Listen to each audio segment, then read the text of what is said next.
Can you talk a bit about Listen to the Moon and Yeah. the maritime tragedy that inspired that book?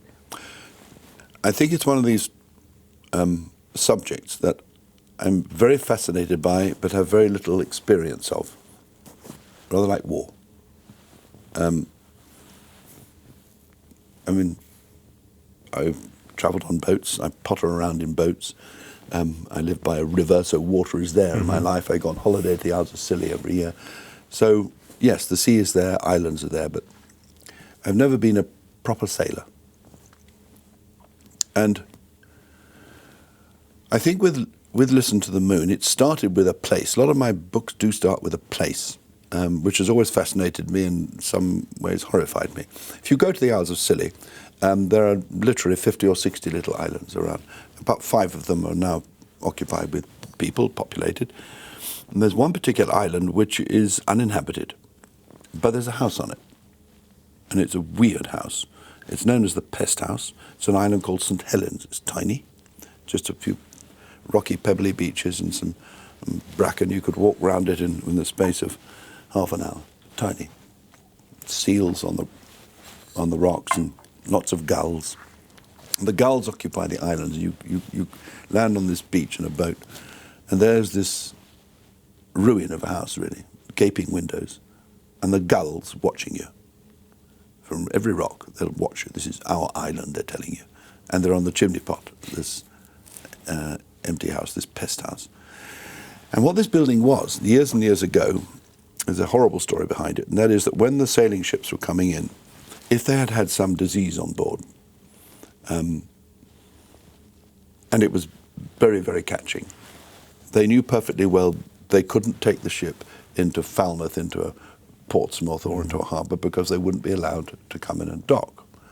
So what they did is they took these people who were sick, and they put them on this island, sometimes with a doctor, but mostly not, to recover, or usually not to recover.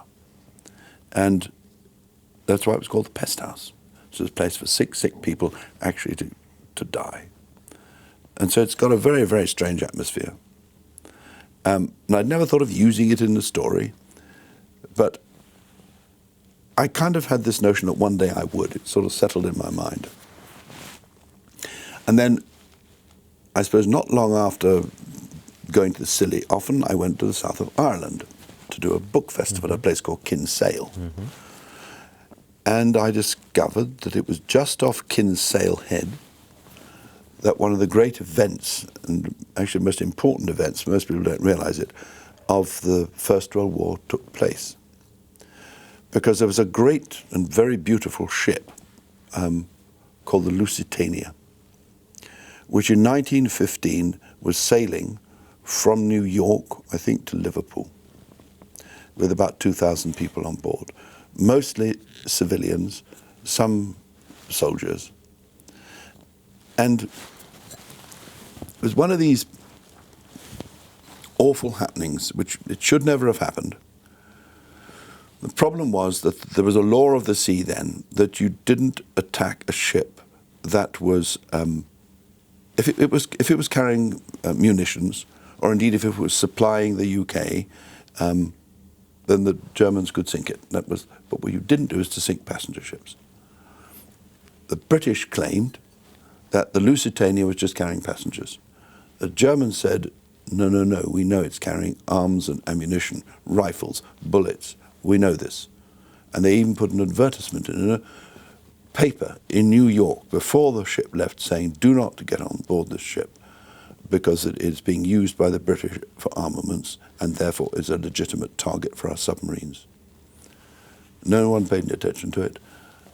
They got on board the ship and it sailed, very nice crossing apparently for 4 days, beautiful calm seas.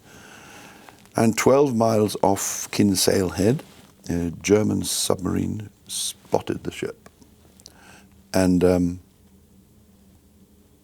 put one torpedo into the ship. And it sank unbelievably fast. The Titanic, sort of a similar size ship, took 3 hours to sink. This sank in minutes. So the loss of life was terrible. Now, this was seen from the shore by the people of Kinsale. This is what I learnt down there. And they all got in their little boats, and they rowed out and rowed out. And they only had rowing boats. They had to go 12 miles out to sea in a rowing boat. It took hours. But they got there and picked up some survivors, and lots of bodies. Awful lot of people died. Well over 1,000 people died. And the extraordinary thing is there was this one report which fascinated me completely, which was that they discovered floating on the sea the top of the piano from the dining room of the ship. And lying on that was a child. It didn't say in the report a boy or girl. It didn't say it was alive or dead. It was just there. So I thought, that image just really stuck in my mind. And then what you do is you work out a backstory. Why was that child on that ship? Why were they travelling to England in wartime and taking this risk? So I made up a backstory that they were Canadian, that the father was already at the front, that had been wounded and was in hospital in England, so mother and daughter were coming across to visit him. So there was a kind of a link there to the First World War. Anyway, that's how the story begins, and what did happen a fair bit at that time, the First World War, is that there were some German submarine captains who were very merciful, particularly if people were struggling to live in the water. And in my story, a submarine comes along, comes up, and there's this girl on the piano, and they take her, they rescue her, and they put her in the submarine, but then they don't know what to do with her. And the nearest land is the Isles of Scilly. So they take her to the Isles of Scilly, and from the sea they can see this house. And they go, we'll put her on that island, she'll be safe. So they row her onto the island, they leave her, thinking it's an inhabited island, she'll be looked after. So that's how the whole thing links up. And to go back to the story of what the Germans said, for years and years and years, the sinking of the Lusitania was, it was a really big mistake by the Germans, because on board were hundreds of American citizens. And America was neutral at the time. They weren't in the war. And there was the British wanted them to come in. They needed their men, they needed their armaments, and the Americans were staying out of it. It's your problem. You Europeans, you get on and kill yourselves. We're staying out of it.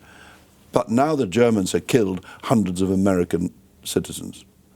And from that moment on, the tide turned in America in terms of opinion, so that in 1917 and 18, the Americans came into the war, and without them, the war would unquestionably not have been won. So it was a sort of a changing moment. And then years and years and years later, in the 1960s, divers went down on the wreck of the Lusitania. And what did they find? Arms and ammunition. So what we were trying to do was to smuggle those things in under the nose of the Germans. So the Germans had been right. They had not been right to sink the ship and kill all those people, that's for sure.